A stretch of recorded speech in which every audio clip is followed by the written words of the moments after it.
Sono passati 5 anni dalle nostre prime denunce sul problema dell'inquinamento da FAS in Veneto. Ed è giusto portare questa testimonianza. Parlavo prima con Massimo Rossi e ricordavamo che avevamo fatto un video nel 2014 sul tubone dell'Erica proprio per attirare l'attenzione su questo grave inquinamento da FAS e non solo da FAS. Sono passati 5 anni e siamo ancora qui a manifestare contro questa gravissima forma di inquinamento. Quello che posso portare come testimonianza è un fatto inquietante, è che per anni abbiamo sbattuto contro un muro di gomma. Nel 2013, nel 2014, fino nel 2015 non si doveva parlare di FAS, non si poteva parlare di FAS, non si poteva fare consapevolezza su quello che è questo grave problema di inquinamento. Attenzione, non l'abbiamo scoperto noi. Io ne sono venuto a conoscenza quasi in maniera incidentale. Rappresenta il dottor Cordiano, lo ringrazio anche se so che è candidato per un altro movimento politico. Era presente ad un nostro incontro al Movimento 5 Stelle ad Arzignano e si parlava di inquinamento ad Arzignano. Ha detto: guardi Cappelletti, abbiamo anche un problema di inquinamento dei FAS.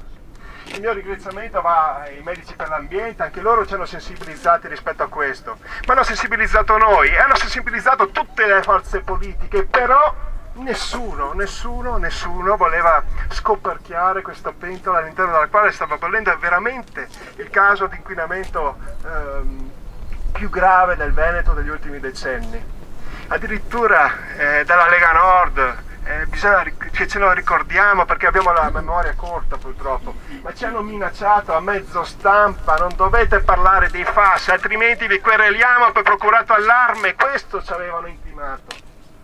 Per fortuna i miei colleghi in regione, noi, per quello che abbiamo potuto fare con le nostre denunce, con le interrogazioni parlamentari, con gli esposti in procura, non abbiamo seguito il loro consiglio, la loro minaccia, no, non l'abbiamo seguita, abbiamo fatto esattamente il contrario, siamo andati avanti a denunciare ancora più forte di prima. E quando il procuratore capo di Vicenza aveva dichiarato che era sua intenzione archiviare il procedimento e già sembrava che si volesse mettere la parola fine su questo gravissimo problema di inquinamento, ebbene, allora siamo andati a trovarlo, abbiamo depositato un nuovo esposto, gli abbiamo portato il vicepresidente della Camera dei Deputati, Luigi Di Maio, assieme ai nostri collaboratori, ai legali, agli esperti, e abbiamo ottenuto questo impegno di considerare l'opportunità di riaprire il procedimento che è stato riaperto. Sono stati messi poi ad indagare due sostituti e l'inchiesta è andata avanti, se ne sono occupati i giornali, hanno iniziato a fare i monitoraggi, ci siamo resi conto che il sangue che i FAS ce li avevamo nel sangue, che erano nel sangue dei nostri figli. Si è aumentato il livello della protesta e nessuno poteva più ignorarlo. E allora tutti i politici, come da buona tradizione, ci si sono buttati dentro, sostenendo di aver fatto questo, di aver fatto quell'altro, di darsi da fare, però a distanza di 5 anni siamo esattamente o poco distanti dal punto da dove siamo partiti, e questo significa che ci sono delle responsabilità enormi. Ecco, io chiudo con questo auspicio.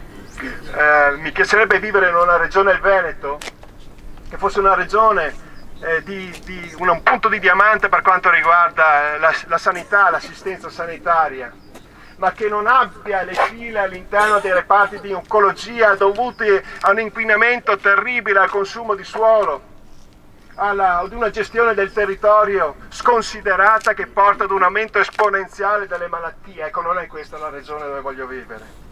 E termino con una ultima considerazione.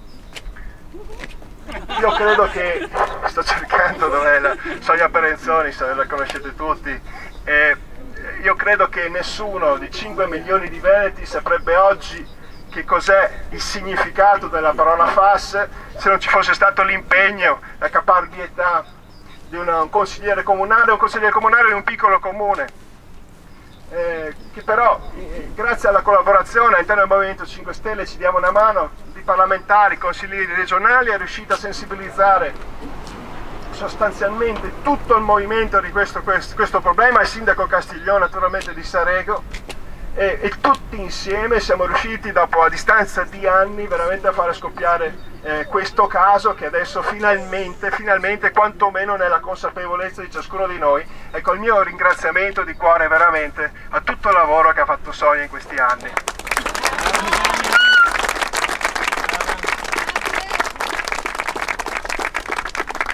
Allora, un uomo da solo non fa niente, una donna da sola non fa niente. La forza del 5 Stelle è la collaborazione, mettere insieme idee, proposte e andare avanti a testa dura, perché qua di muri da battere ce ne sono ancora tanti. Se no questa fabbrica sarebbe chiusa, no? Se avessimo finito la nostra battaglia, la Miteni sarebbe finalmente bonificata, invece è qua, viva e vegeta proprio alle mie spalle. Quello che vogliamo portare avanti adesso che manderemo una bella squadra agguerrita a Roma di parlamentari proprio vicentini è fare una legge finalmente che obblighi le aziende chimiche a fornire agli enti di controllo, quindi all'ULSS, all'ARPA, al CNR, a chiunque, i metodi analitici per trovare le sostanze che loro producono, per evitare che un domani succeda la stessa cosa che sta succedendo oggi. I FAS fino a 5-6 anni fa nessuno li cercava perché nessuno sapeva che esistessero.